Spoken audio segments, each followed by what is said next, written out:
Mind the culture. Mind your Culture culture. in My your culture. mind. Culture in Culture mind. and mind. This is the podcast for the culture. Welcome to another Mind Culture podcast. Today we have Masi Yahya James, a dancer, acrobat, and a businessman who recently moved to Vienna. He's a super exciting guest. Yeah.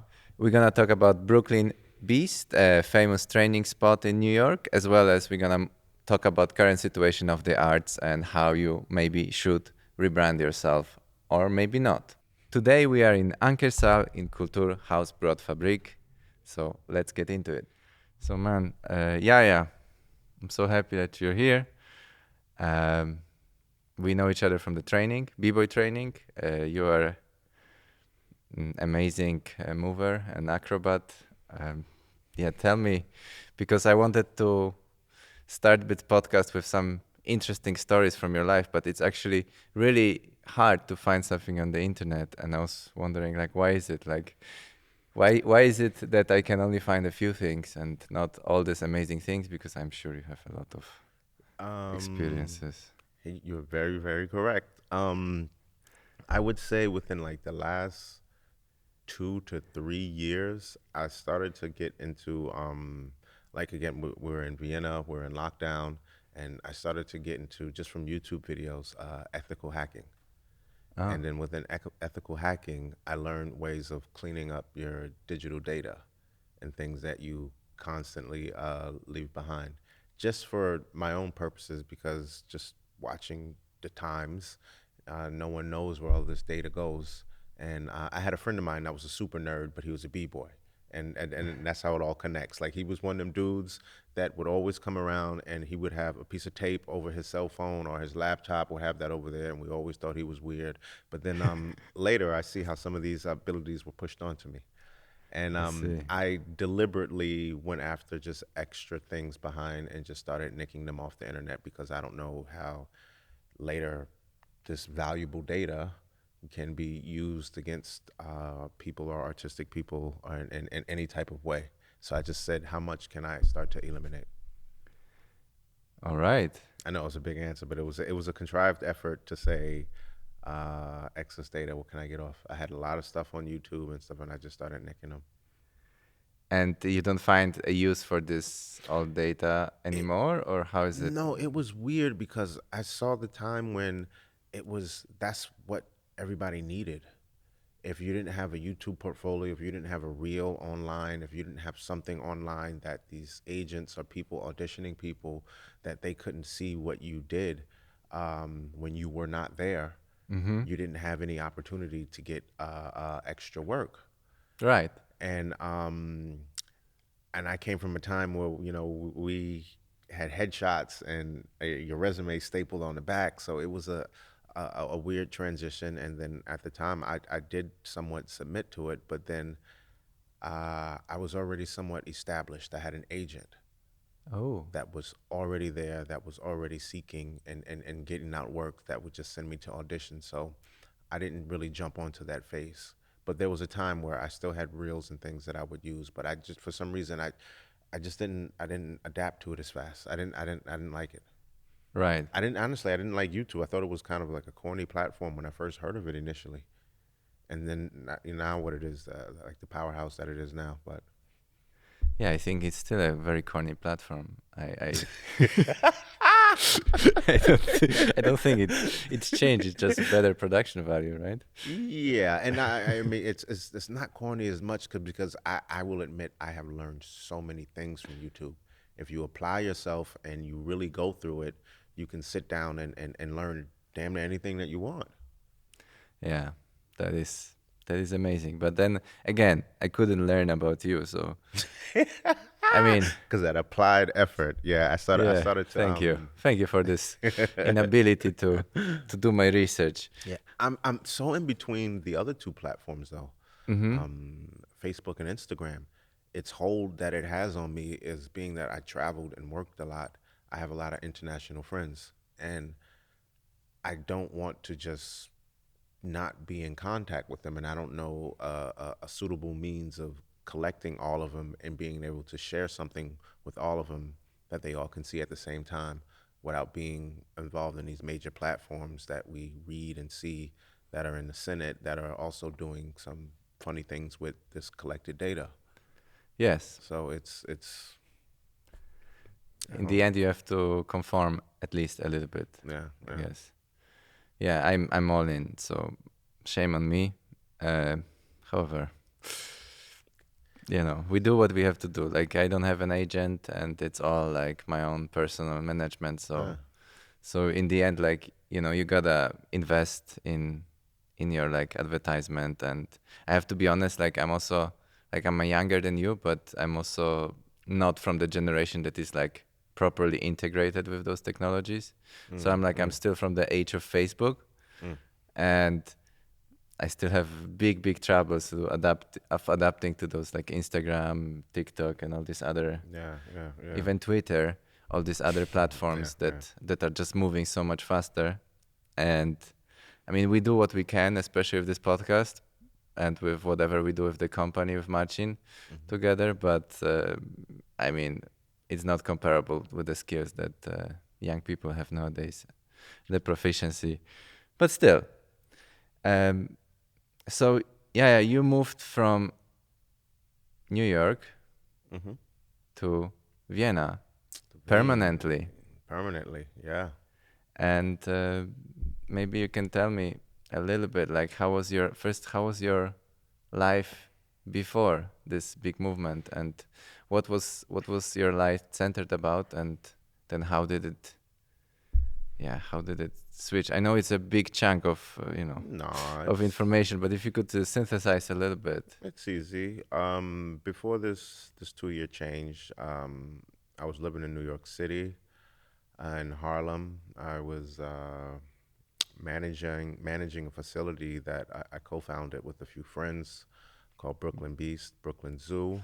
With amazing YouTube Yeah. promotional video, like the most amazing viral thing ever. You gonna see them? Yeah, I started that with a couple of friends, but that's a whole nother story. But that's what I was doing. I was mainly teaching acrobatics, dance, breaking, trampoline, parkour, capoeira, and on our third floor, I was also hosting a lot of underground events, as far as underground DJs, dance competitions, breaking house competitions, Vogue battles, just anything that was super urban, and that we can have a space that we can show our stuff.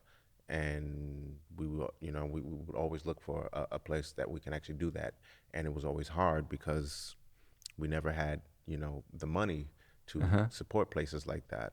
And that ended up being like a dream of mine. It's a family I've known for at least 15 years. I ended up training their daughter in trampoline, Mm-hmm. and she became an athlete, and she likes to flip and dance around. And she said I was a really good teacher. And long story short, she owned a lot of property, and put me in a position to pick out some things that I liked, and turn it into a business, and learn that whole business experience of building, advertising, promoting, getting people in there, building a nice business model to bring to invest. She gave me like the whole scope, and it was a treasured, very treasured lesson. And my biggest thing is I'm happy that it's there, and people can go there. If you ever have the wish of training or dancing in any form of the urban arts, it's full of dope, amazing teachers that love what they're doing, love their jobs, and you like it, man. So it still exists. Yeah. So it did not collapse with the COVID thing. Mm-mm-mm-mm-mm. Got very lucky. Got very lucky with this one. With this one, it was a special family. It wasn't like a corporation or anything. It was a family that owned a lot of property in the city, and could have really flipped the building and turned it into anything that they wanted to. But they had a very fun element about them, that they would like to do some cool things, some cool shit. And I remember the first day that she brought me to the space, it was actually, I thought it was kind of weird because I just finished teaching like her daughter acrobatics at Chelsea Piers. I was a gymnast teaching gymnastics at Chelsea Piers in Manhattan. And after, honestly, when I first met this woman, I didn't even think she could like pay for my private class. Just the way that she just carried herself.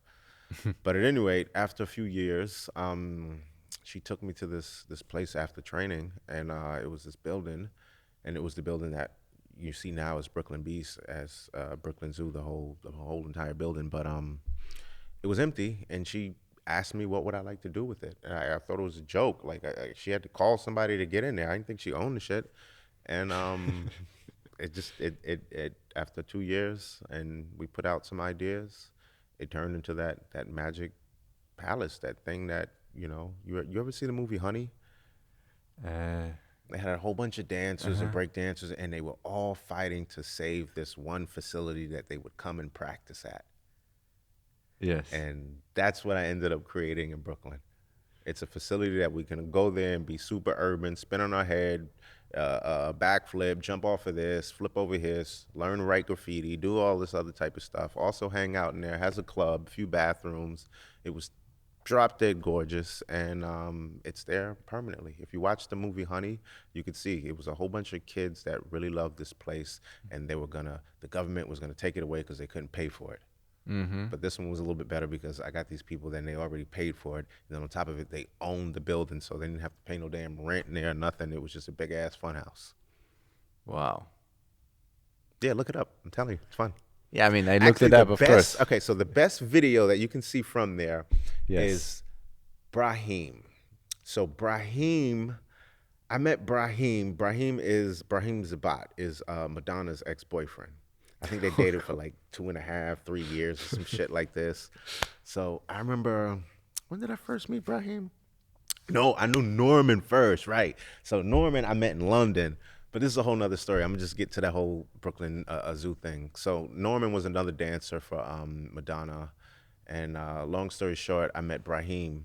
Brahim was dating Madonna, and I remember telling him, because I started teaching private classes to Rocco, Madonna's son, that I was opening this facility, and it was like lit. It was like the dopest shit I've ever done. I couldn't believe I got some people to invest in this, and let me go ahead and tell Brahim, Madonna, and all these other people. I started telling them, and they was looking at me like I was crazy. Not like I was crazy, but like, are you sure? Blah, blah, blah, blah. I sent them the address. The first day Brahim came there, he lost his fucking mind. Like, the dude was in there every day. I remember, like, staff had to be warned, like, yo, that's Madonna's boyfriend. He's here every day. And like, he would be there before I would fucking show up. I had to be there at 10 a.m. to open up, and Brahim would be there like at 9:30 talking about you late. Serious. So that's a really big commitment to training, isn't it? Yeah, he was there every day, and then he got Rocco involved in it, and then I was also teaching Rocco breakdancing, and then I told him about the space, and then he just went off. He was there every single day. Like, the drivers were driving the kids there every day. And then from there, I was already tapped into the capoeira, the breaking, and the parkour community. And then things just started to just blow. Within a year, to be fairly honest with you, to sum it up, our landlord dropped about $150K. And within 11 months, me and my original 3 first owners, Shim and Luciano, we did about $380,000. Yeah. In 1 year, it blew up fast. We ended up having tons of celebrities come in. I remember the day Carmelo Anthony and Swiss Beats, they all came in there, and they just loved the concept. That I remember when I grew up training, I would have to learn capoeira over here. I would have to learn gymnastics over here. And then when I was learning breaking, I had to do it in the street, because we would also do it to get money. And then I would also go to the Bronx to a place called Hunts Point with Quick Step and Rockefeller. And then I would learn breaking from there. But then there was no place that just had all of them shits together. And then on top of it, the teachers wasn't really unified like that. Like, say, for instance, at that time, this shit is different now. But at that time, if I was in a breaking session and I started doing some of the capoeira moves I knew, I would get picked at. And if I was in a capoeira class and I started doing breaking moves, I would get picked at. I'd be like, they'd be like, what the fuck you doing? And if I was in gymnastics and I started doing windmills, my teacher would be like, the fuck are you doing? Okay, So, I see. yeah, when I got the chance, I put all them things in there, and I wasn't going to say what the fuck you doing. And on top of it, they all really, really related to each other very closely. They all had a good handstand base, and they all related to each other. It's just at Yeah, I the time mean, teachers had that they were difficult with each other. breaking and capoeira are so closely related. Breaking and gymnastics is so closely related that it's really strange that someone would make this distinction, but I get it. One is more dirty, the other is a little bit more clean. One is more musical, the other is a little bit less musical. Yeah, I get it. Yeah. But And then just imagine the founders, the people who have been doing these arts for a while, and they start seeing some new shit. yeah, They're not gonna like that. it's breaking the business model. Exactly. I mean, yeah, you get paid to just do this one specific thing, I guess. I heard it was like that with ballet and modern before jazz came, and like any time that there's, especially even with contemporary, if it's something different Yes, and it breaks the mold a little bit and or tradition of what other people have been doing, exactly. you're gonna get some of them old haters coming at you, B. Old haters, yeah. I will refer now to those, how to say, innovators and Yes. divas of contemporary dance world as old haters. I love this. Divas. I'm a diva. Yeah. Tell me, so Brooklyn Beast, what time did you start? When was it? Brooklyn Beast started 2012, 2013. Yeah. Okay, and how did you survive? Like, okay, so I understand you've been probably steadily growing, Mm-hmm. and I wonder how you survived, like, this last 2 years. Ah, okay. And how did it feel for you to leave it? Because I mean, that must be really, Oh yeah, that was really so. thing. We went through like a little bit of I went through a little bit of drama with the owners, which were friends. Which it just happens. It's honestly it's the same story that you hear with any artist joining a major label or anything of that nature. There's points and things that you don't know contract wise or whatever the case may be that you can and can't do to protect yourself. But ultimately, me and the landlord and my best friend, we patched up pretty much everything and were able to enjoy the fruits of it. But for the first 11 months, I was an owner on the tax ID of the facility. It didn't work with my two other partners and my landlord, so we cut ties and we had to rebrand the place and rename the place. And then it was me again because I was the original partner to bring those two other partners in. And I had all the connections to the street and I knew how to teach everything in there. And we just rebranded the place and I named it Brooklyn Zoo and we did it from there. At that time, I was complaining about not having a percentage owner share of what I did create, intellectual property, just everything. I Mhm. was not an owner of what I co-founded. And this was irking me because now I'm accepting a check that does not have my name on it and somebody else determining how much I get paid. And when you are starting up a business, you are not able to pay employees and things of that nature. So this becomes sweat equity, meaning your ass is in there 10 hours a day answering all the phone calls. Sweat equity. Yeah. You answering all the phone calls because motherfuckers ain't coming. They're going to call first to make sure somebody's there at this number. And then when somebody comes there, it's going to be one person. And then you have to make sure you teach the best motherfucking class ever. If it's one person or if it's 10 people, because you want that person to come back And to tell the others. and tell the others. And we were in a warehouse area in Williamsburg that was not popular, meaning when we had to get people in there, when she gave us the money and designed everything that we needed, it was done. She did not give us no money for advertisement, promotion, and none of that. We had to get out there and tell our friends. And then we're like, yo, our friends are just going to want to come and train for fucking free. How we gonna turn this shit to some type of like? So we're like, damn. And remember, we got this letter, and it was like, if we're not able to keep like 30,000 in our accounts, blah blah blah blah blah blah, they're gonna have to pretty much take the business over because of insurance reasons or whatever. But we were pretty much we were scared. We were just scared. And it turns out we would do, and it was my idea because I grew up street performing. We would do some guerrilla style hustling. We would go out to train stations, and do handstands when motherfuckers was coming out. And then we had to tell them like, yo, we have a facility over there. We had little flyers, and we had to walk people over there to see what it was. Nobody knew to come to this place. And then people thought we were robbing them. We would have to take kids. I remember the first, they was not serious. We're gonna follow you from a train station to some building that you say that you run. Get out of here. Kick rocks. You're not taking my shit. Blah, blah, blah. And we would come in and we would open the door, and then they would see the spring floor and this. They'd be like, y'all, oh, like run. And it was a very hard, slow transition of every day, 10, 12 hours a day, just being in there, being there when you told everybody to be there and come check out this facility, to come over there, because they're going to take their good, lazy ass time to come there. And half of them ain't going to come there until they see something popping come on over there before they actually make the time to go there. Oh, wow. This shit was a headache. I had to do that shit twice, B. And how for how long until it blew up? That, I would say after we open, you can probably find back. Actually, the best thing that you can do to trace data on me is probably Facebook. Because I ended up keeping that because of, like I said, the majority of friends are Instagram, but all the other stuff I was trying to delete metadata like rapidly. But I would say after about 4 or 5 months of opening up, and then I would say the Brahim and the Madonna experience really, really helped, because Rocco would come every day. Brahim was there every day before I was there. Yes. And then I remember, like, when I would go to Madonna's house, I would have to train Rocco. And I remember having to sign, like, you know, like a waiver. Like I guess it was like, it was a non-disclosure waiver.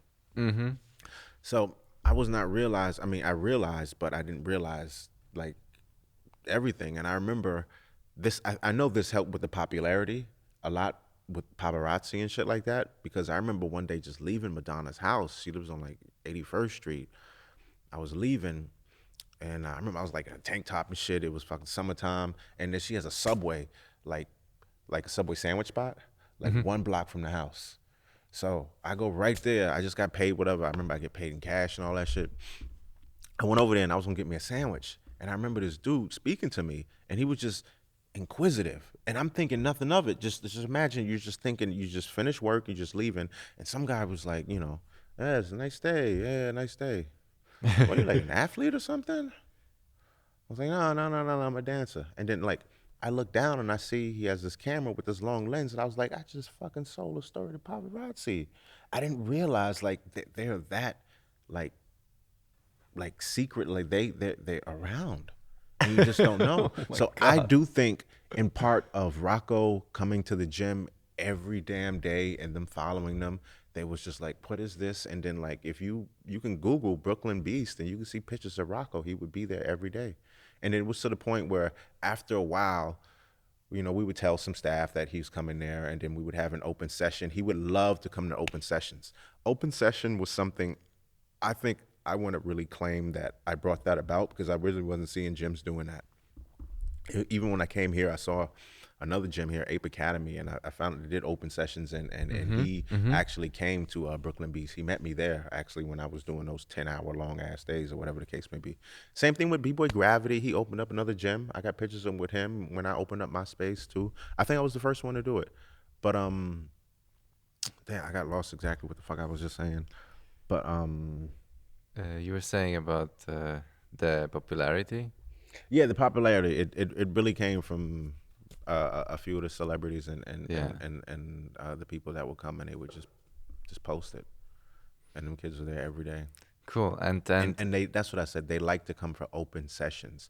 I started open sessions. No gym was doing this. Rocco would want to come to an open session. Open session was when I would let all the street hitters that would hit and break dance for money, like I used to do when I was a kid. I would let all the motherfuckers come in, and they were supposed to come in from a certain amount of time. This was the latest time in the day, so we can get as much money as we can after we did the classes. We had a very interesting business model, and this business model, a lot of gyms have accepted. We would do classes, and at the end of classes, we would do an open session where you can come in for a reduced price. A teacher was there, but he was just monitoring shit. He wasn't teaching. You can ask him for advice, but he ain't giving you no fucking class. Set it up, find some people that's doing some stuff, and work it out, communicate with other people or whatever. And this was dope because trickers would learn breakdancing moves, and breakdancers would learn parkour moves, and it just started to get crazy. So I would let all these street performers in. I think it was like $10, $15, and a lot of them sometimes didn't have all the money because they was hitting a buskin, and then it would come out over there so they can get their flips up. Waffle is one of the groups that did it. I remember they performed on Ellen and all of them. I used to let all these little kids in for free so they can, not free, but for like how much money that they had. And Rocco really wanted to see the open sessions. I would post videos and it just looked like a crazy animal house. People flipping upside down, some girls spinning around on the lyra, people flipping in on the pit. We had to work out ways of establishing the pit so people don't jump in at multiple times and crash. So during an open session, we came up with the idea of, you know, if somebody wants to flip into the pit and we got multiple people in this gym, and we got one pit and you can flip it from the trampoline or the spring floor or from parkour structures, before you go in there and flip, you got to yell out pit. So everybody knows somebody's coming in there, so somebody else is not coming to flip over here, and then you got two people crashing in. It was a crazy business model. To even try to get fucking insurance on it was hard just in the beginning. But it all ended up working out, and again, I see a lot of gyms with the open session where you can just come in and just do what you do, pay a smaller fee. Exactly. Yeah, that's I think that's everywhere, kind of, like, especially if it's like there's urban component to it, because I think this is like a little bit like the idea of, or at least the culture of urban movement practices, that you actually learn in a more less, let's say, defined, structured way, but you learn by practicing by yourself and with others, and like asking questions and so on. And on top of this, I saw that there was a hole within the community, because like the parkour people really had no other place to practice, and they always want to come. They would love to come to a gymnastics facility, but my head coaches, our directors at gymnastics facilities, especially at Chelsea Piers, was not having it. It was like, that shit, they're not even trained gymnasts. I'm not gonna let them come in here and break up shit and then sue us. So Right. it's really hard, and then so we had to go through ourselves. I'm actually trained in a progressive manner for parkour teaching. Just because if you Google parkour, you see somebody just jumping off a roof and rolling somewhere, and not seeing that he went through all of these levels of progressions before he's actually able to do stuff like that. And that's why Yes. it's so hard to ensure. And that's why parkour dudes go to a gymnastics facility, and if it's not over here in Europe or someplace like that, they're looking at you crazy. Like, you're not gonna go do that flip thing off of it. Like, no, this is for gymnasts. And the teachers are the same way. If they're gymnast teachers, they don't really embrace that. Nowadays they do, because I would give that to YouTube and all of them, and all these videos of seeing some crazy shit. I remember seeing gymnasts for the first time, seeing dudes doing double backflips on the floor, like hardwood floor, and they was just like, fucking guys are crazy. We do this on spring floor. You guys are doing it on hardwood, like on this, and then now you see it on concrete. It was I think it was a slow embrace to see some of these styles start to slowly like each other, because people were strict. So tell me about your so you're still an owner there, or how is No, it? so How did you leave it? Like, how So did it feel to leave it? You know, what was the how did it feel? circumstance? So under the circumstances when I left, so there was a period where I stopped all contact and speaking with them, and I was heavily confused, because I was also being advised by some other people that I should sue. So I was super confused. I've known this woman like at least 11, 12 years. She is stiff as a, like, when I say stubborn, like, ain't nothing fucking with Donna, B. Like, the woman is what it is. And basically she wanted us to be, either we would share like a profit share, or we would just be managers. And then I was immediately upset with the profit share or manager position. I didn't want to manage something that I actually, created, can teach all of these damn classes. We would do the point of sale system. Like, I just didn't feel right taking a salary and still seeing the books of what we took in for this month, and then you telling me how much I should take from a business that I damn near created to put in one space. It started to really really irk me, and I guess really like pride started to take over, and the year before I owned the shit and we were writing our own checks. Like damn, so it was a hard struggle, but she did not budge. I didn't go after a lawsuit. I stopped speaking, but for the space to continue because it did hit a point where I said I'm not coming in here anymore. Wow, that's and really then and painful. then I left her and her family and her kids to to like do that shit, and because I was really, I had a real super strong pride issue.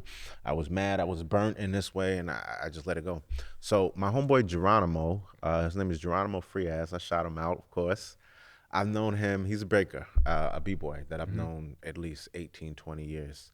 um I introduced him to the family a while ago, and he always wanted to be in on this business. On the idea, it was a great idea, and when things with me and her started to fall apart, and I introduced him to her and a few other people, things with him and her would pick up. He Hmm. would just do what she said, and then I had a problem with him for a while because I was like, as a friend, like, yo, don't you see how this woman just did me? She just took this fucking business from me. Like, why are Hmm. you gonna like, what the fuck is wrong with you, man?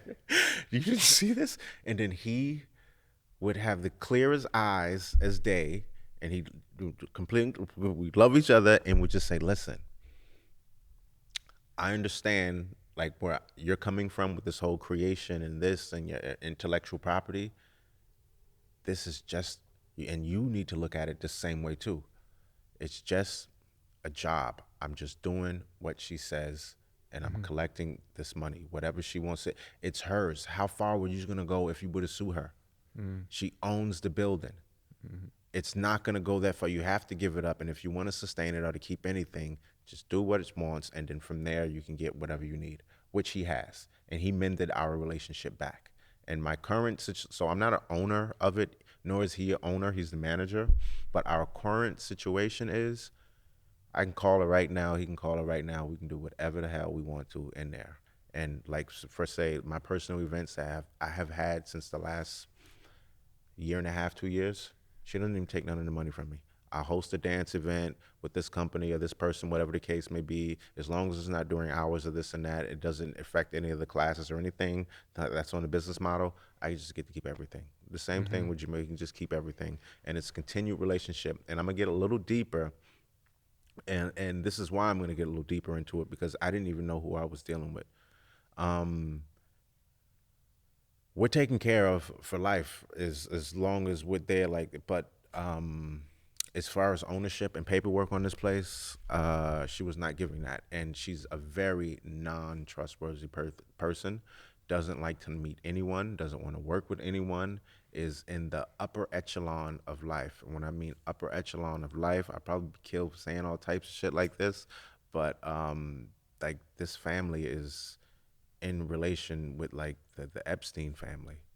Like I think it's Jeffrey Epstein and Mark Epstein own a real estate company together, and Mark Epstein and my lady Donna and Donna's husband, they own the company that owns the building that Brooklyn Zoo is housed in, owns about 60, 70 other properties throughout Manhattan. Mm. Well, that's a big business. And I remember with conversations with her one day saying, listen, it's not about that. I never went that route of suing her. And she would always say, because she's very scared of that. And people of that level are very scared to be sued because they would say, it's not even about the money. It's about once a lawyer gets on the case and then he finds out who I am, then they go after how much they can get. Right. And then that's the part where it's not fair for me to put myself out here for this little fun project Hmm. for someone that can just rip and take everything from even if it's bad or illegal or whatever the case may be. Says when a lawyer finds out who I am or this or whoever I'm connected to, and there's billions and billions of stuff in here, it's gonna get bad. Now, I did a little researching myself. Donna's husband, Anthony Barrett, I think he's the financial advisor for Leslie Wexner. Leslie Wexner owns Victoria's Secret, Abercrombie and Fitch. It's like 13 huge conglomerations, and he does all the financial advice for them. These are super, super high billionaires. I didn't even know I was hanging out and chilling with fucking billionaires. I didn't even notice. I knew like there was a whole bunch of nice properties and shit like this and whatever, but this is the most non-racist. Like Donna is like chilled. Like this woman would ask me to take her. She would just be like, "Hey, and like I want to go to a club this weekend." And I would take her to the club, and she would come with a hat and this and that. She was just chill. You just did not know. And this is the family that I ended up spending a lot of time with, and ultimately I'm glad I didn't go the legal route, and it is how it is. They own it, but I can go there and do whatever I want to. The same thing with Geronimo. He does whatever he wants to in there, and accepts a lovely salary. That was not my intention at first. And that was the heartbreak of going through that transition of being pulled away from something that you created to someone accepting the salary. Yeah. But I will say there were many jewels that I learned. Like one of the biggest jewels I learned from there, and I know it's going to get me talking a lot or whatever the case may be, but I met one of the most wealthiest people in the world that I can sit here and contact and talk with. He has sent me to different countries to teach and do all this other stuff. So I met a guy named John Johnson, who is one of the heirs of Johnson & Johnson Pharmaceutical Company. And I met this guy. It was this shit, when I say this shit blew my mind, it blew my mind. I could pull up the text messages and like the first email I got. And I remember getting an email of someone saying that they were looking for the guy who created Brooklyn Zoo, Brooklyn Beast, and they wanted to set a meeting with him. So I remember seeing this show. I was like, this is some old spam shit here. Delete, what the fuck is this? And I said, no, they said Brooklyn Zoo, Brooklyn. That's a little bit too personal. Let me just see what this is about. So I open the email, and it says, hi, my name is so-and-so. I work for one of the owners of BuzzFeed, and blah, blah, blah, blah, blah. Would you like to come in for a meeting? I'm like, let me do a little quick search. Yo, I think this is homeboy right here, the Johnson. It turns out it is him. So I go to meet him. He has a house in Brooklyn.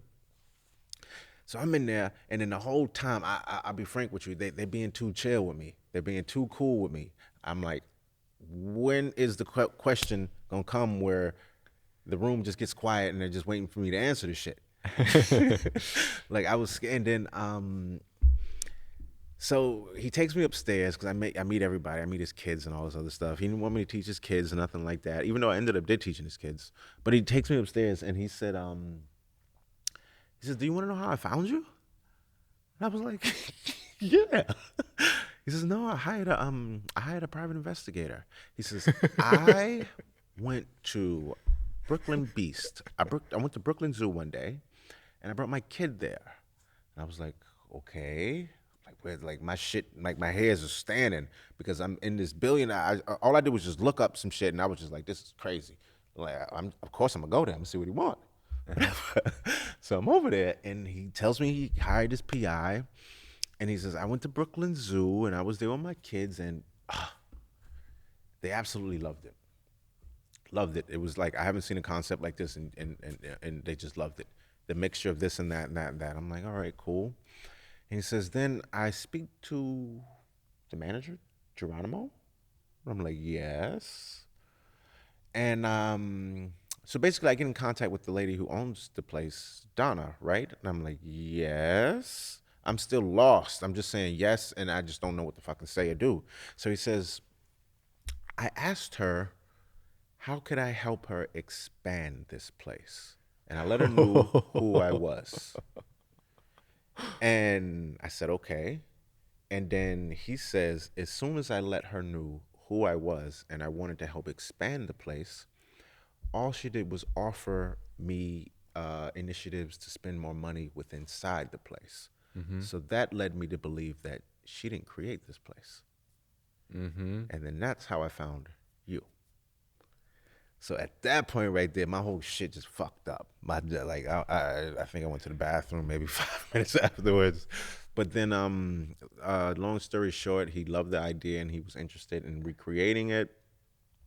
He set me up with his finance agent, and we were beginning the process of this. He had me scouting facilities. I was running around New York looking for places. He says, listen, I finance it. I give you the seed money. I do whatever. And after I told him the story, he was like, yeah, I got you. Don't even worry about it. Like, I got you.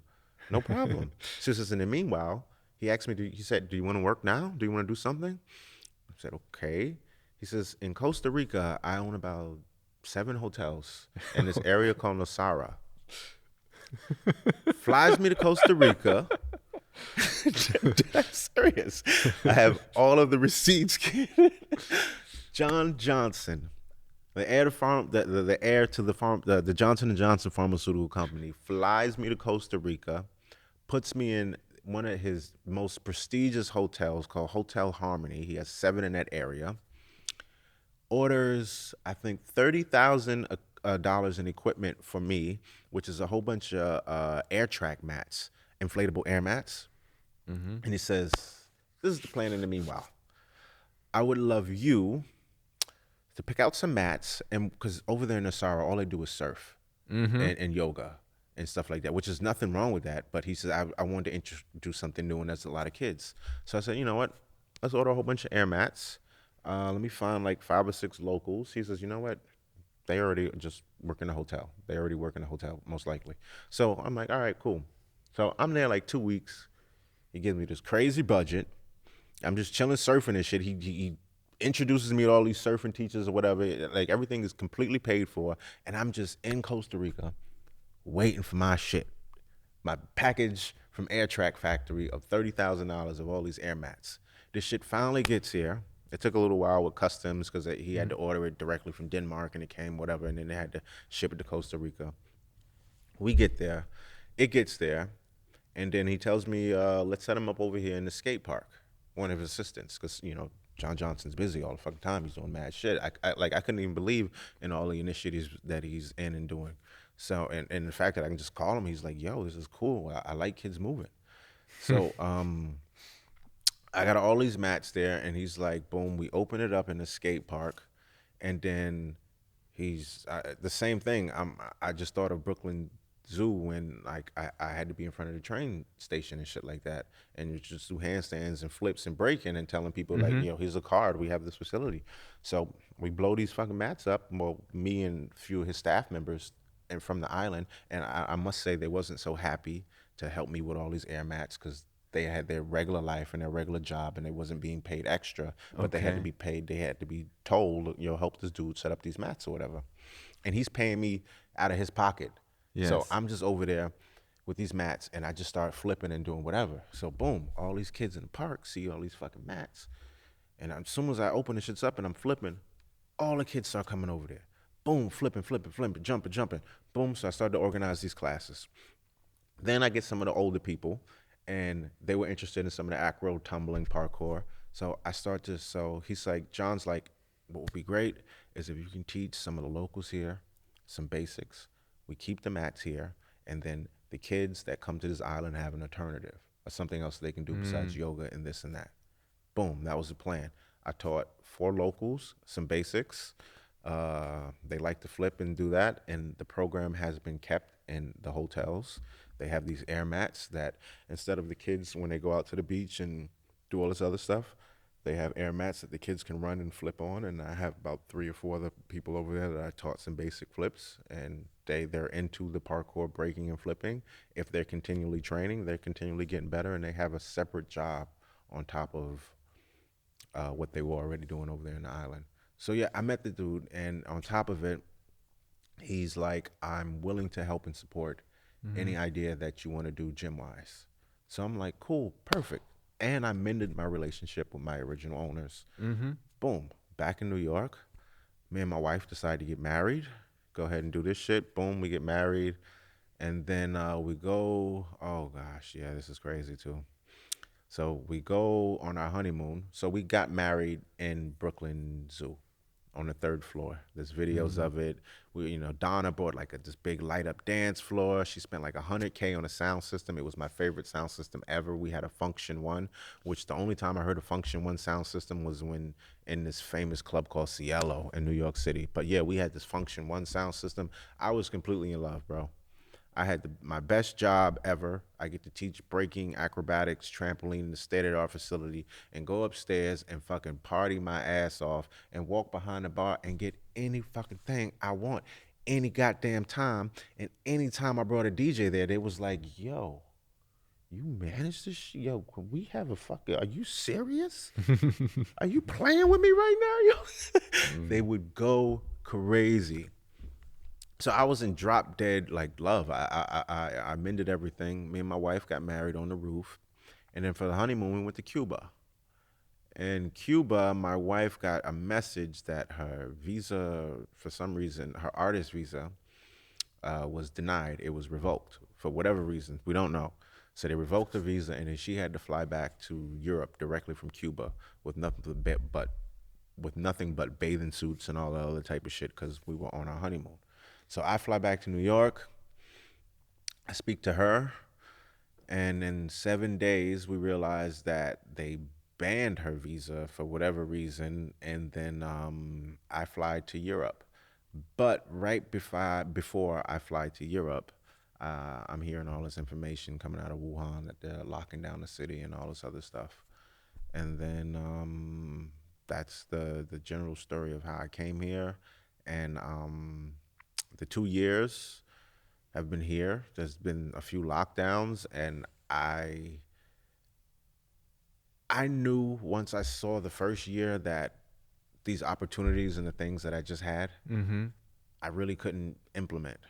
I knew it was a very unstable time to try to do something business wise, even though I have these connections. I'm dying to this day. I would love to do something here in Vienna. I've had people offer to help with some financing, or also with just showing me different facilities. I have a landlord that's interested in doing something, but it's just not really the time to do anything. But that would ultimately be one of the goals here because I met these people. I did figure out a path of something that I did like to do, and it was successful. And it's just like it's funky times, man. So soon in the future, we're gonna see a new I, Vienna beast. Possibly if things Yeah. are allowed in some type of way, but that would be the ultimate goal, Oh, that would especially be with so amazing. yeah with the people I've met. It was an idea that I already like to do, and Mm. I had the financing for. Whoa. Yeah, that was like Whoa. a lot of info, right? Yeah, yeah. My Like let voice me. is It tired. takes a time to digest that. No, but I love like I told you I'm an open book, kid. I don't care. I talk yeah. about anything. Tell me, um, I'm I don't know like how did you start actually? Because let's say there is a journey from being a street performer. Yeah. Actually, maybe even a journey from being interested in movement in general, How just did I goofing around to start? actually meeting like the richest people in the world. So like I'm wondering Well, like how did I how did you start? develop yourself with the movement because you're some sort of an expert now. So you're like a b-boy, but also like you have experience with like all kinds of different dance styles and movement styles. So I wonder where did it come Hustling, from? partner dancing. Yeah, exactly. New style hustle. No, I would say it came from family. Like my father's are South American, Brazil, and that would be my first pull into capoeira. I really got into capoeira though. To be honest with you, I got a cousin, and he passed away many years ago, but his name was Mamadou. Mamadou is and will always be one of the best I have ever seen because one, he was one person that at the time he could break. I remember seeing him doing windmills, and I remember seeing him doing a capoeira, and he was dope at both of them. I remember going to a batizado one time, and he was just like, "Hey, let me get your pants," because he saw another capoeirista that they just always like didn't like each other, whatever. And the batizado was like one of the graduation ceremonies, and I was just like, "All right, boom, boom, boom," gave him my pants, and he just wanted to go in and just because this one person was there, and just to see him go off and to be well respected and capoeira, and he was such a high chord. But these were guys who play capoeira every day, and my cousin, he was more into carpentry. He had his own life, but he wasn't constantly training. And then when he saw this one dude, he went in there and just commanded, and like he was just highly talented. And then when Mm-hmm. I saw him also do like the breaking stuff, I was just like, this is the dopest motherfucker I ever seen. And he's just like, yo, you don't know how to do that shit? Yeah, come here. Just do this shit right here. I was like this little young, and he would just show me everything. And then from there, of course, my mother, seeing I have a heavy interest in it, she just went after it. And so I went to a junior high school in Harlem that was called Harbor School of the Performing Arts. And in this junior high school, they had a curriculum called circus arts. So most schools have a curriculum of art, drama, chorus, and shit like that. They had that, but then they also had another curriculum called circus arts. And circus arts was a program that was started from the Big Apple Circus, New York's Big Apple Circus, and they would go into alternative and at-risk schools, basically all the bad kids, and show them circus arts as another alternative outside of the education and then sports, drama, whatever. And I ended up being one of the graduates of this program, and that they trained us in unicycle, juggling, stilt walking, acrobatics, everything that you see pretty much in circus. And if you were really good at it, they let you perform in the Big Apple Circus in one of their galas. So that was the real eye opening. I started to get circus arts. And then this is the 90s. So when I'm at a party and stuff like that, I can't start juggling and flipping like that. So the best thing I could do was, yo, motherfuckers be breaking. And then like this shit connected so perfect because I was learning acrobatics, I was learning juggling, and I connected those two like super fast. And then from there, I'm in high school already, and I know how to flip, break, and all the circus shit. And then I got my friends that I'm with, so every time on the weekends we were like, yo, let's go out to Times Square, get some girls, just do some young guy shit. So we went out there, and I remember this is the first time I saw some street performers, right? So I'm learning all this shit, and then I see the street performers, and I know exactly who it was to this day. It was fucking Breeze Team. I go downtown, and I see Breeze Team over there by the MTV building, 1515, and I'm with my friends that from school, and they all know that we flip and break, and Breeze Team is out there. And Breeze Team out there, they doing their show or whatever, and they got this big crowd. So my friends is like, yo, yeah, you gotta get in there. Yo, show these motherfuckers, blah, blah, blah, blah, blah, blah, blah. And plus they out here getting money too. Yo. Let's do something. So I remember specifically it was Breeze Team, and he's my friend. He's a good friend of mine to this day, but they call him Crack. Don't, whatever. It's just the name, whatever. So whatever. They call him Crack. So anyway, Crack, short for crackhead. He's not a crackhead though, but they just call him Crack. So anyway, I do something, and then Crack see it, and people see it in the show, so they clapping, but it's they show, so of course they got to be the best because they going around with the buckets at the end of the show to get the money and all that. So I do something kind of nice, bang bang bang bang boom. Crack see that shit, and he straight light my ass on fire. He do some hard shit. Blah, blah, blah. I think he does like a double twist, but then he almost hit the glass of the MTV building, whatever the case may be. But boom, he came out, and whatever, they got the money, whatever. Boom, boom, boom. Show was over. So I met them after the show, and they got the money after I almost fucked up the show. And then they spoke, and it was like, yo, what's your name, this and that. Oh, if you ever want to come downtown and hit, you can make some money. Just come over here with this crew and this is the first crew I met because downtown had like 7, 8 different crews down there making money. So the Breeze Team was the first crew that I actually met. And they said that I was cool to come down and to hit with them and to perform and get some money. And that's really what really opened the doors. When I really started getting jobs, like most people know me from that Gap campaign. I think I was the first B-boy to be in this huge international print campaign that came along with these commercials and all that shit. I was actually in the campaign with Channing Tatum, that actor from I don't know. He's like a B-list, A-list, some shit like that. But 2003, I ended up booking that campaign too, and it was funny because I was still dancing on the street. That's videos of me dancing on the street, and I had this billboard right above me in Times Square, and I was vicious with that billboard. I would show everybody. I would go to clubs and take chicks outside and be like, yo. Seriously. And it was like, what? No, you can't. Blah, blah, blah. But and that was another learning experience. Oh my Lord. So with agents, especially in New York City. So luckily I did get an agent, but the first time I found out about that audition, I had another friend tell me it. I didn't have an agent at that time, so I crashed the audition. I came there for the audition, and my name was not on the list. So when and I remember this was the bullshit too. I remember submitting my pictures to the agency, like yo, boom, and I do acrobatics and sports and shit like that, and they never called me. So anyway, I had this friend who called me, and he was like, yo, this is audition, whatever, it's for Gap, and they looking for like tall, athletic types that can like dance and move and shit. So I wasn't on the list, but I went there, and luckily they wasn't really checking the names off because it was a whole bunch of. I just fit right in, and then yeah, I ended up booking that, but what hurt me was the first time that I booked it. An agent called me back, and it was an agent that I had submitted my stuff to before. And then they was just like, hey, so we see that you booked this Gap campaign. They want you for this photo shoot and this and that. And I'm like, yes. So, of course, I got to ask you the standard question. So can we represent you on this?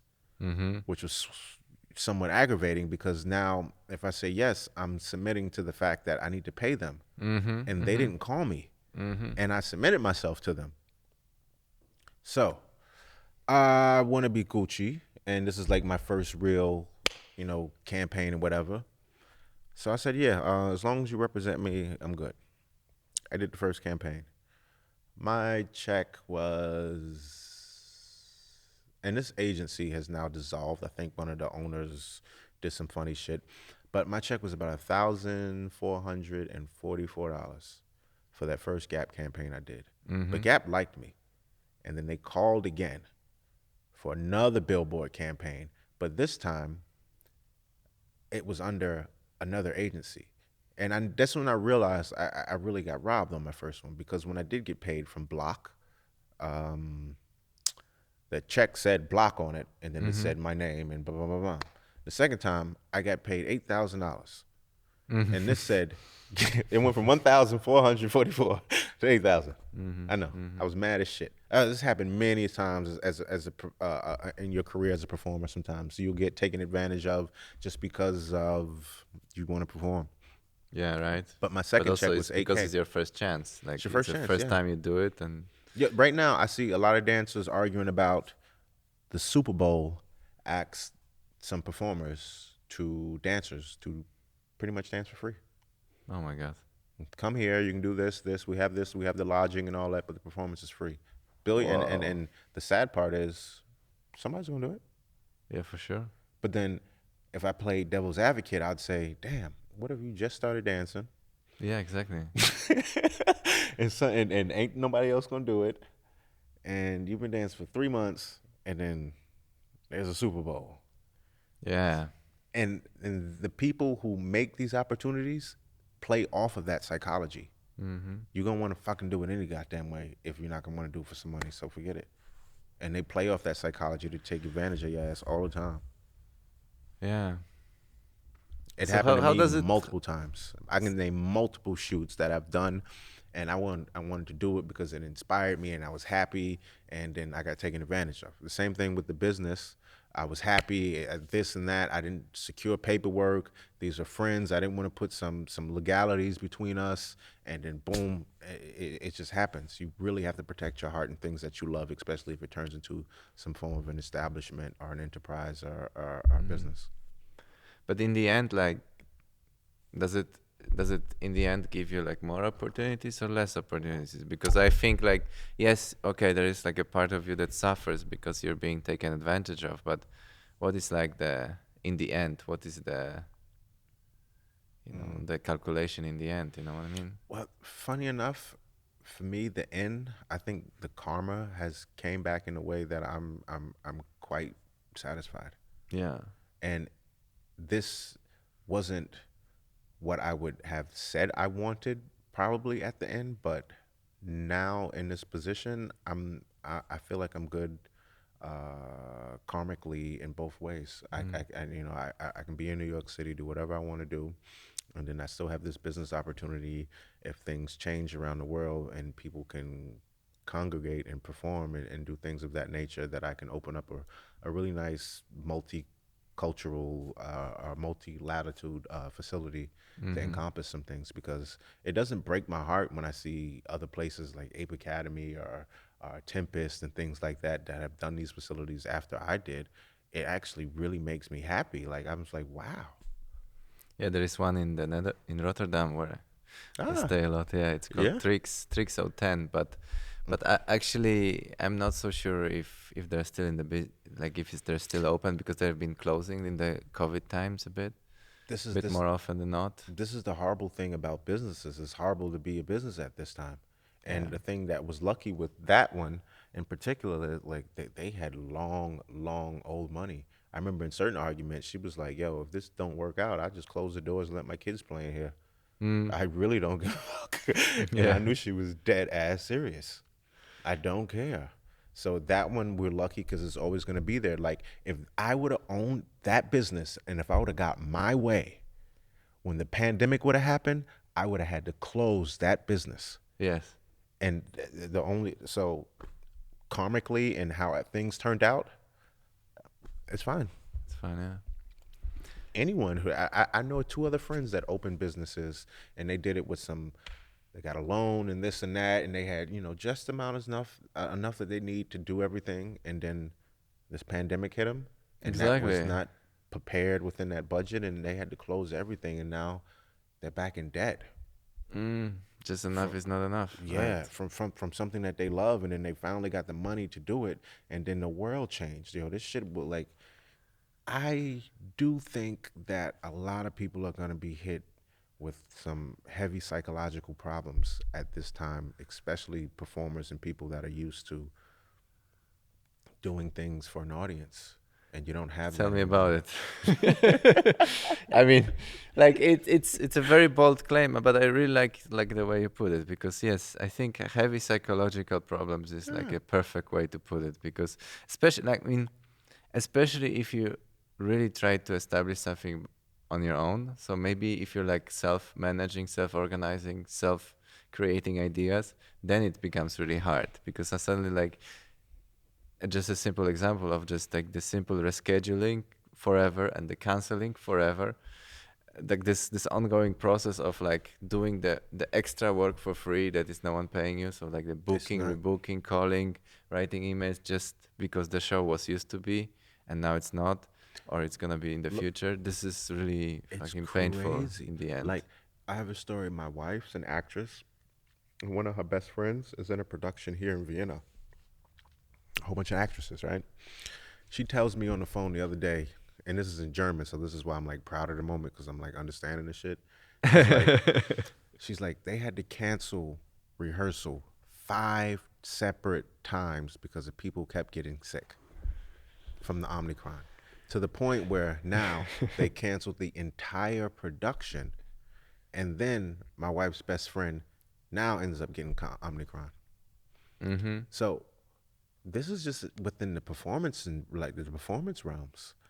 It's really difficult. You can't lay down an idea and see it come to fruition unless it's something that you have to do with 2 or 3 people. I Mm-hmm. saw studies of fucking rich people saying, yo, if you're a performer or this and that, in these times of this pandemic, you need to retrain yourself. And that shit hurt to death to hear. But if you're not gonna like, if I only danced for a living and I was on Broadway and I had a great job, Broadway's been closed long enough that I'm not getting any money from Broadway and I can't survive off of it anymore. And it's either if I want to be stubborn and say I'm a dancer till I die and end up dying, or driving myself in some type of psychological way crazy because I'm a dancer and all I can do is dance, or I just find some other type of way that I can work. So if your pride gets in your way like that, man, you really have a real problem these days. Mm. But it hurts. But it hurts. I don't think it's only pride. I don't know if it's pride. Like, it's just something you love to do, you know? True. It's like, I don't know if it's pride. Like, it's No, just. it's a little pride and ego. Look, let's. I mean, it's nothing to compare, but there's been a lot of economical transformations in different sectors as well. Like I don't know, the miners in Poland and or like the factory workers. Yeah. Uh, you know, are they are they proud that they don't want to switch from what they used to do for like the last 20 years? Is this pride? Maybe, or maybe just an inability to Yeah, become something else also. And I know, like, I don't know, I understand, I could see myself doing something else, but also I could see some people struggling with this But because they just been training their whole life and having experience in doing this. you know why it's also an inability, and I'm not like some motivational speaker, but you know how it feels when you learn something new and you're already good at something else? You feel like a double fucking retard. And that's the problem. Because you're telling people to learn something new that they're not used to, and now they have to deal with the psychological effects of, I really suck and I'm old now. Yeah. And I gotta learn some shit new. Yeah. And I don't probably like this because I'm doing it just because I gotta like. So it's, imagine you have to learn something new fast and you suck at it. And you don't like it. Yeah. Yeah, it's the thing. So that's like, yeah. That's the thing. But then again, it only makes sense if you really value, you know, arts and performance and so on, because a lot of people don't value this at all, so they cannot empathize. But I mean, if you can empathize, then it is, I would say that it is an issue. Yeah. And are you retraining yourself? How's your approach? So my approach, I've been nerding out. On the low, I've discovered that I'm a nerd. Like I said, during these 2 years, I started getting into ethical hacking courses. I bought a Raspberry Pi, which is a very small computer. I installed well, I have multiple operating systems now, but I installed Kali Linux, which is like a pen testing and packet injection operating system. I also installed Dragon OS because I ordered an SDR. An SDR is a software defined radio. It's a dongle with a USB connected to this little thing, and it has an antenna. What it does, it reads the entire spectrum of frequencies. So from low frequencies all the way to high. Basically, I can pick up all radio stations, police stations, emergency stations, hospital stations, Maybe you helicopter shouldn't not say this on air. I mean, these are its abilities. Yeah. I don't personally do that. Yeah. You have to download additional material for it. I'm just in love with the fact that if there's something in the air, I can receive it and also find out what it is. Yes. And it's very fun for me when I'm in these quarantine times. Like I've, for instance, with my SDR, I've learned to do this. I'm at home. I can use it on my phone. My bike has a GPS. I have a little GPS thing on the back, just in case somebody steals it. GPS sends out a signal, whatever, however many intervals I set it to send out a signal of where my location is, or where my bike's location is. With my GPS, I think it's every 30 seconds I have it timed that it will send out its coordinates.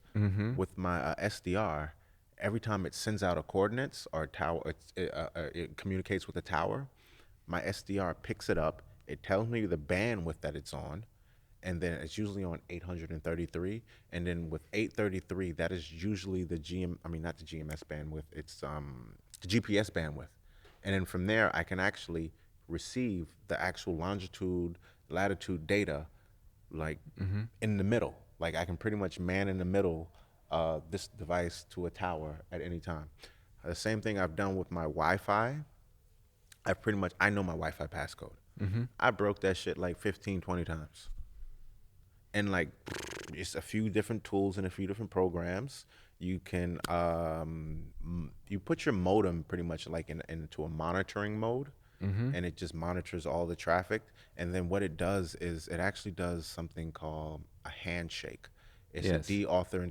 Yeah. So basically, any one of my connected devices, it knocks them offline, and then when it comes back online, it steals the password from the device, and then it gives it to me.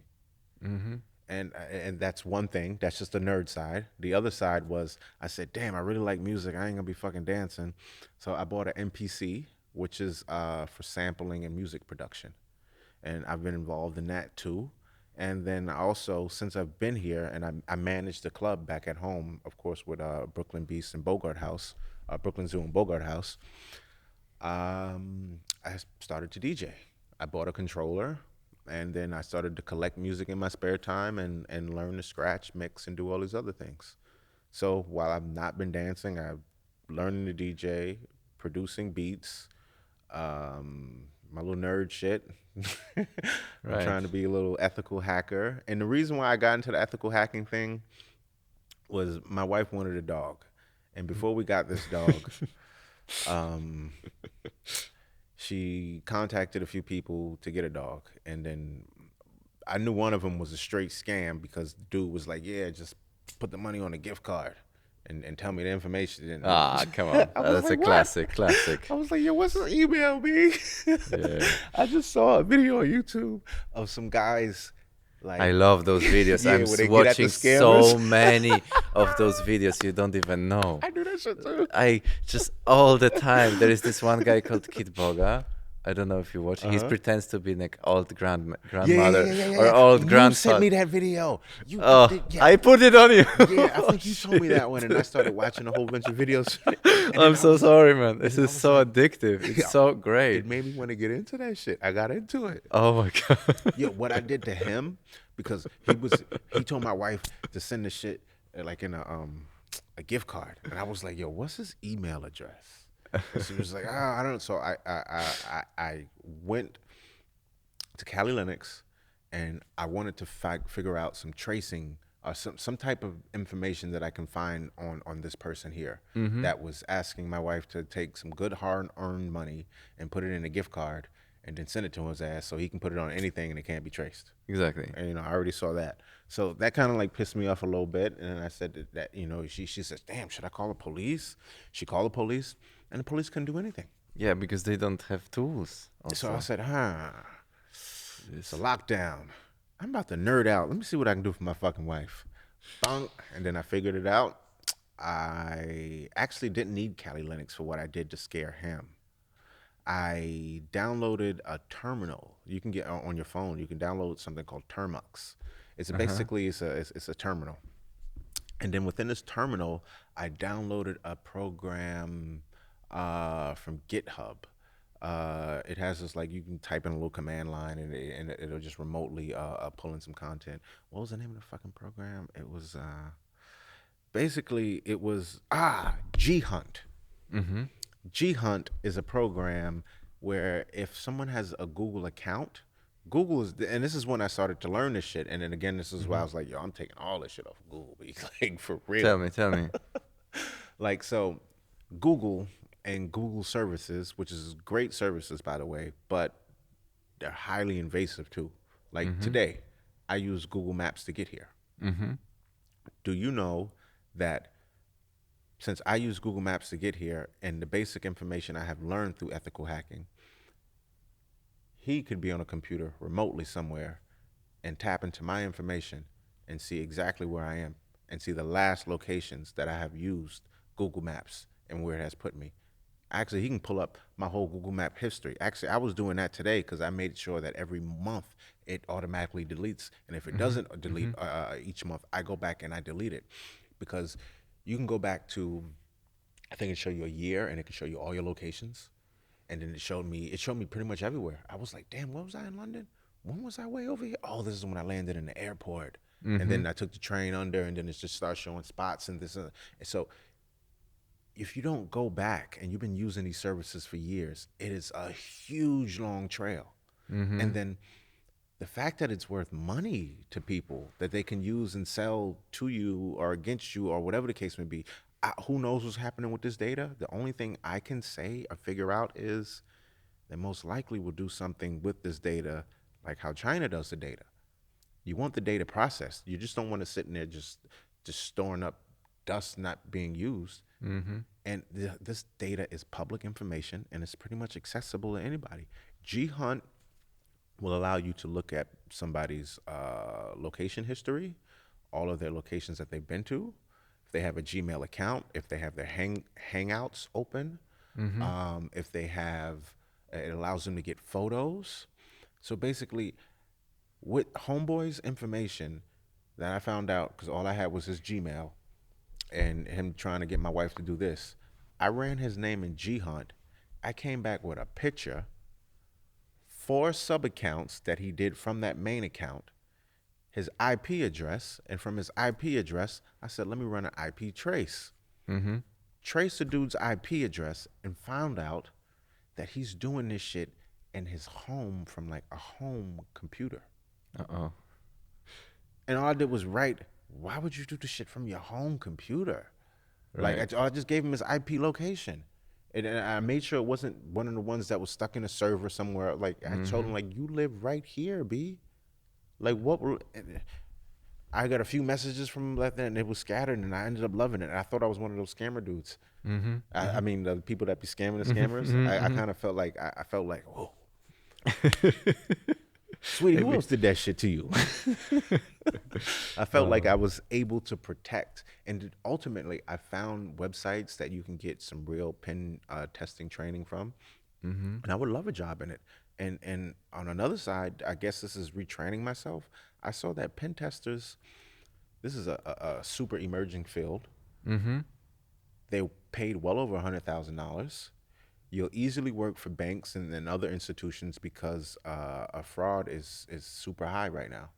Most people are at home and using more data, more bandwidth, and exposing and just leaving all types of things on the internet that people and criminals can easily grab, use, and to do some recon on and pull off some crimes. Easy.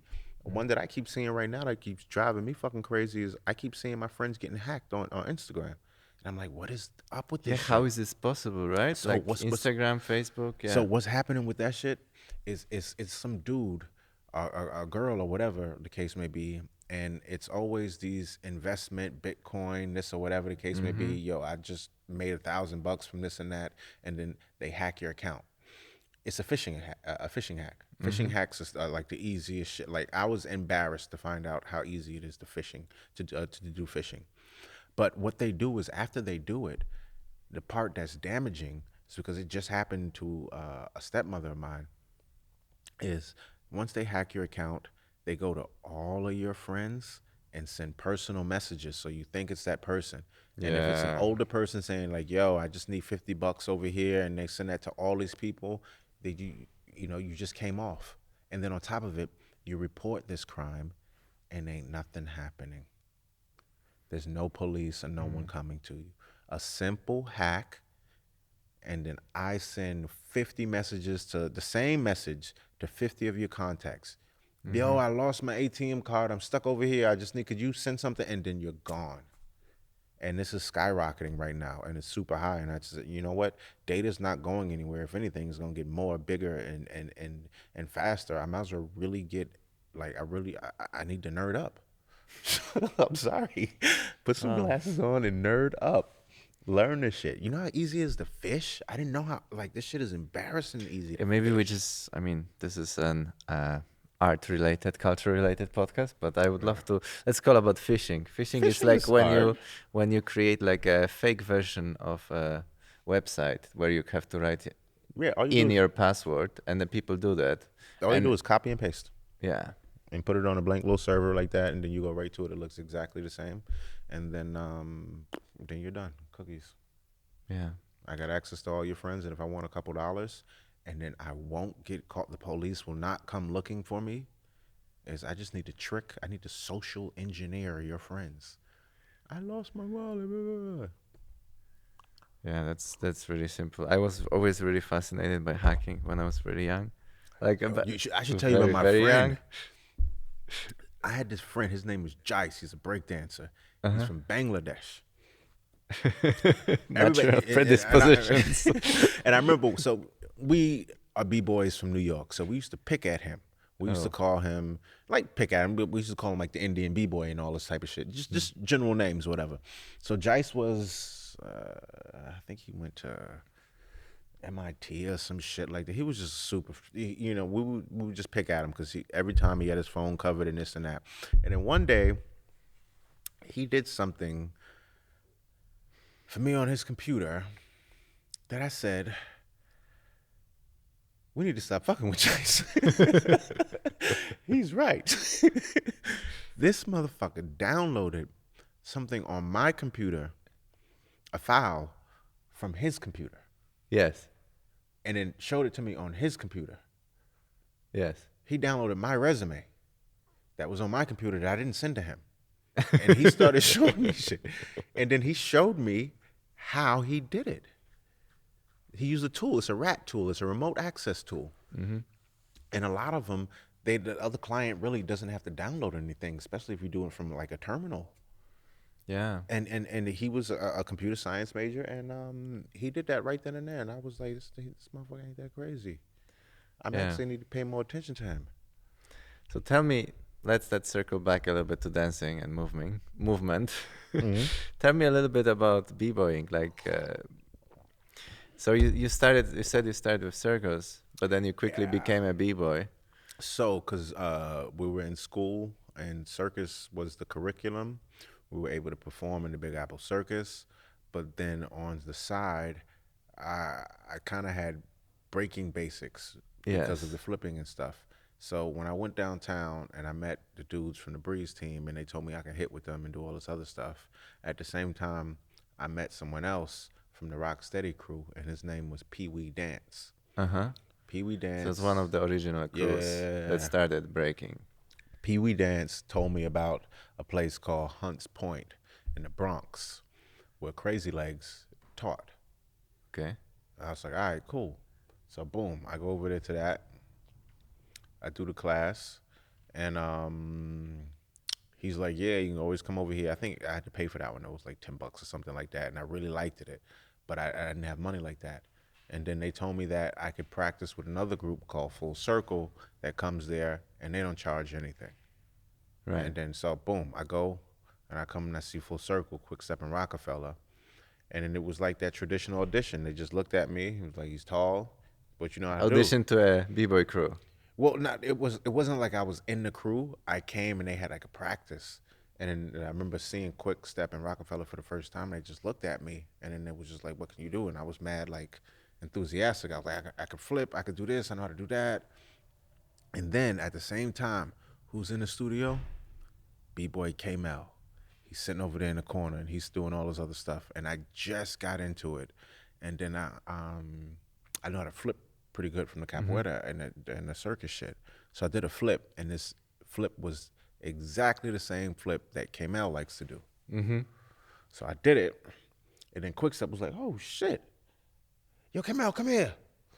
Yo, I want you to meet Yahya. Yo, Yahya, show him that flip. And then I did the flip, and then he did the flip, and then he was like, and he tapped me, then he went outside, and then he ran and he did the flip over the piano. I was like, okay. So then I ran, I did the flip over the piano. So immediately, which I'm not sensing, there was a little tension.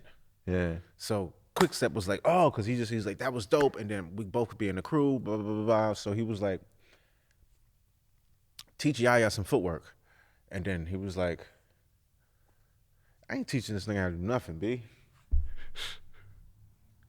And then he went over there and did something else. So Rockefeller was like, okay. And then she started showing me, and then everybody else was kind of cool.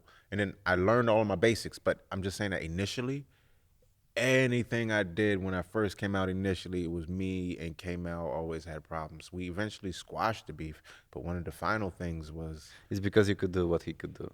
I already knew how to flip, and he was known for flipping and breaking, and the only other person that was black that flipped and braked like that was probably Flip Rock from New York City Breakers or something like that. And I was just new, so he made a point that every jam or place that I went to, he would just like smoke me first until I really got sick of it, and then we would just start battling all the time, not realizing my soul or my feelings, not realizing that it's really making me better. But at the time, I'm like, yo, every time, like, I would go to a jam That and is not making you better. not that it's making me It's better, better, yeah. but it would still bother me because I would go to a jam and I would be with some other friends, and then as soon as I saw Kamel was there, I was like, yo, all right, let me leave, yo, Whoa. because he'd be like, yo, there you go, and then So what is with this attachment to moves in breaking? Like what is it? Like, cause like you gotta have like your own style. You gotta have your like own signature moves, right? This is the idea. So that once you go on the dance floor, like you're well, representative of this your personality that comes through those specific moves that you can do. it's what you're based on. It's just originality. Now, I think there's a fine line between that copying, biting, and innovation, because everything that you learn as a breaker is are the fundamentals, and the fundamentals must be passed down and clean. But then there's signature moves that's just somebody's move. And if you do that person's signature move with their style and signature on it, you're just being highly disrespectful to that person. You're not even, respecting that person. If you're respecting that person, if you can do a move similar to them, but you changed it, you innovated on it. But if you directly chomp somebody's shit, you are horrible. That's like taking a line directly out of somebody. You just can't do that. And I always looked at it like, it's funny how a singer can write their own songs and sing somebody else's songs that they write. But a rapper can't do that without being frowned upon. It's the same thing with b-boying. You can't bite somebody's that you have to look completely fucking different to earn or garner some respect and to be interesting. If I see something, and it's weird because if you were inspired by someone or whatever the case may be, that may have helped you and help you have the style that you may have, but if you didn't change it or do anything, you're horrible. You don't want to be. They don't want to see you. It's the worst thing ever. Imagine somebody that moves and breaks and does everything just like you. I've seen a few performers that way. I can name a dancer, a house dancer by the name of Ijo. There was a guy in Japan that I saw that this dude looked like he studied Ijo when he was just walking and everything. And then when he comes to battle, he looks it's the same vibe. And it was like, why would you want to clone someone when you have the ability to be completely yourself? You have that ability to make everything unique. Why would you want, because you think what that person does is absolutely perfect? I don't like it. It's just one of the things that I had to learn within there. It's just horrible if you do that and it looks just like that. And because in the performing arts, I mean, I have the feeling like also there's something that I learned that I always felt deeply in my heart, like even before because I discovered breaking much later in my life. But I always had this feeling like, I mean, you cannot, plagiarize others in all kinds of ways.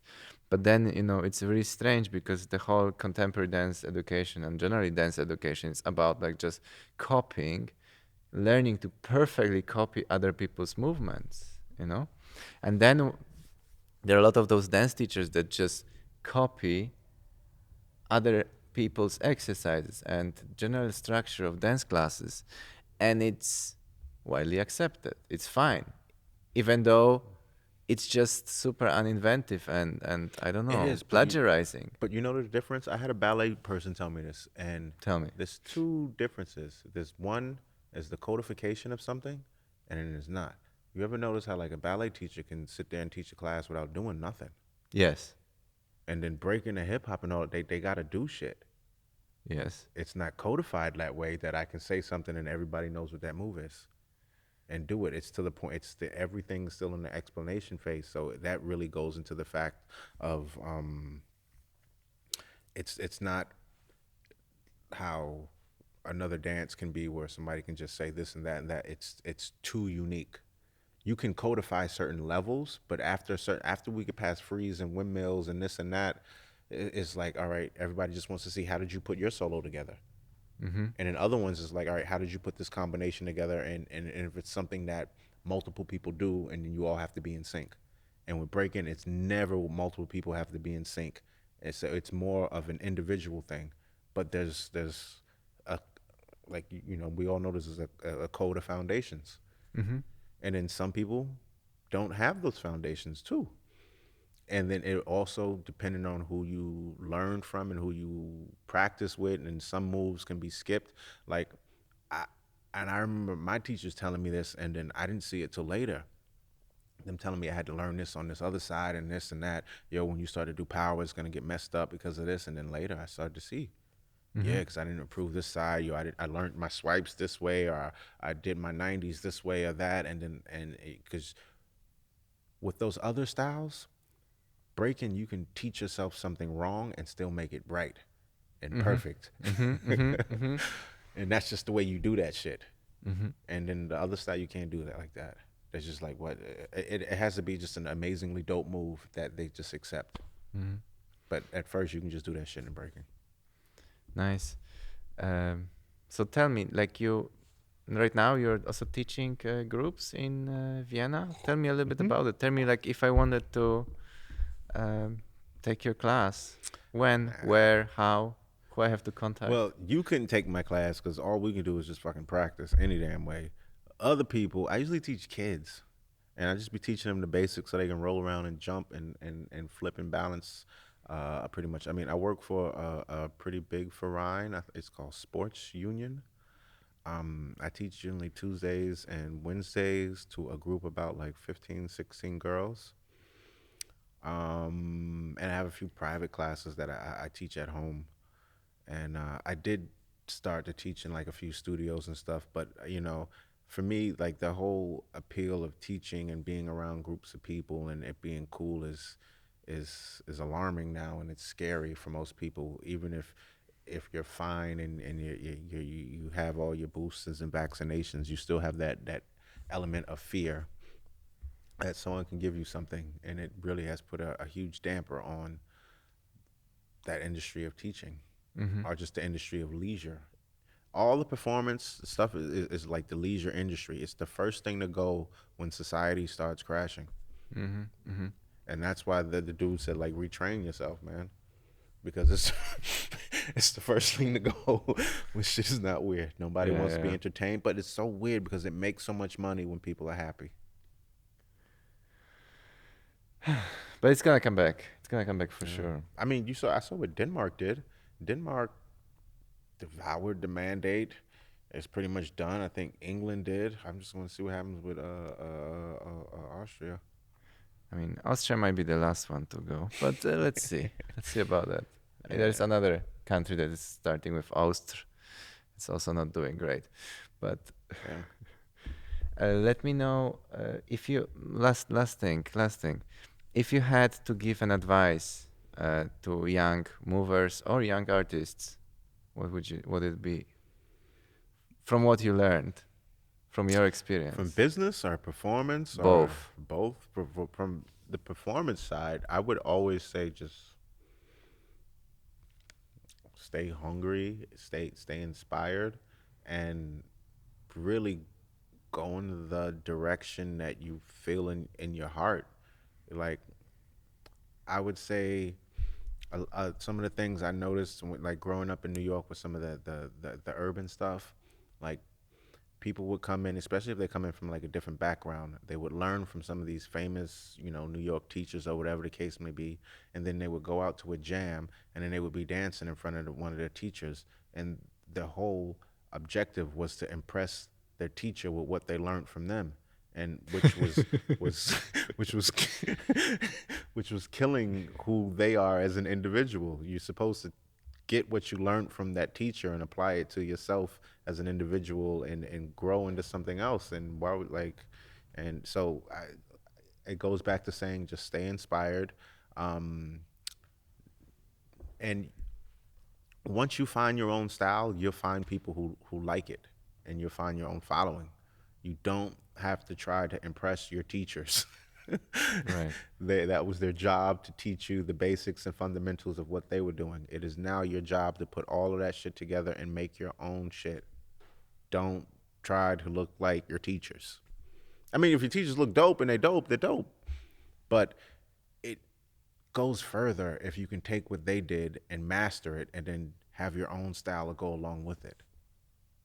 And when it comes to business opportunities as a performer, one person summed it up to me pretty short. If you are the creator of it, it is your idea, and you meet someone that has the finance, you always, always have to have the majority percentage. I don't care how much money they put into it, because your artistic idea will last way longer. Way, way longer. Way past the money and the bucks. Way past it. You actually set forth a new form of artistry, can be so forth, like put on this earth, with your new ideas that someone else can fund. So like the art must remain the highest percentage if you find someone interested in what you do. Because if you don't, and you let an investor or someone even get half, you can get your ass voted out of your own shit. And it has happened multiple times. I can bring up many, many different stories of famous figures that have been voted off of their own creativity, i.e. that lady who created The Matrix. The Matrix. She wrote The Matrix. The Matrix was originally a screenplay handbook, and the Wachowski brothers took it and turned it into a film. They ended up paying her a super huge sum, but you just got to maintain that, when it comes to business, it's all yours. And then really protect it, because once you let it go and it's out there for the world, somebody who has money, they're sharks. A lot of people with money are sharks. If you want to see a cutthroat industry, have a great idea that other people know is going to blow, and then go past 10, 15, 20 people with money and see how they treat you. They act like they're broke as fucking shit. That's how crazy it is. You'll see millionaires acting like homeless people on your idea. Yeah, that's so true. Yeah, so freaking true. Yeah. You'd be like, yo, you wealthy already. Why you all over this shit like that? It's my idea. Highest percentage, you have to control them. Because once they get, you know how many times people got their shit taken from them? Oh, yeah, we're half. We're 50-50. All right, man. That was very inspirational for me, especially the second part. The first part I know, the second part I'm so happy to hear, and I hope more people could hear that. Thank you for this conversation, and I hope we have another one another time. It was Yeah. big pleasure. We on the tube, baby, YouTube. Yeah. Like and subscribe if you like what you heard from Yahya, and if you want to hear more, please leave a comment.